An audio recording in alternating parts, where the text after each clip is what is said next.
Tentara Amerika Serikat meninggal dunia di hutan Karawang, Jawa Barat pada Selasa 23 April 2024. Kejadian naas itu bermula saat tentara Amerika Serikat bersama rombongan meninjau tempat latihan Super Garuda Shield 2024.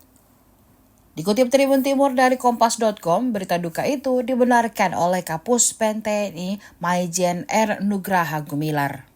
Ia mengatakan tentara Washington yang tewas itu berasal dari Angkatan Udara Amerika Serikat atau US Army, yakni Mayor William Walker. Personel US Army sedang melakukan survei tempat pendaratan terjun payung di hutan Karawang. Begitu selesai, William tak kunjung datang mengunjungi rekan-rekannya. William dinyatakan hilang di hutan Karawang pada Senin 22 April 2024.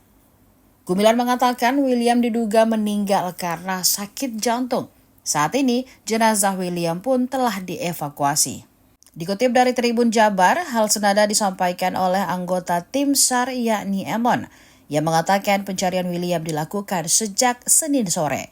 Emon bersama komunitas trail ikut melakukan pencarian bersama tim gabungan.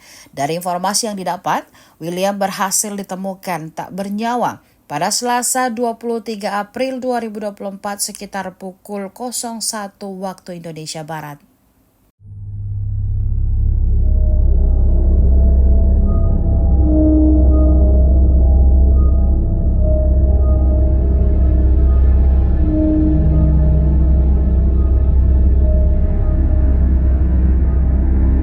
Download Tribun X sekarang, menghadirkan lokal menjadi Indonesia.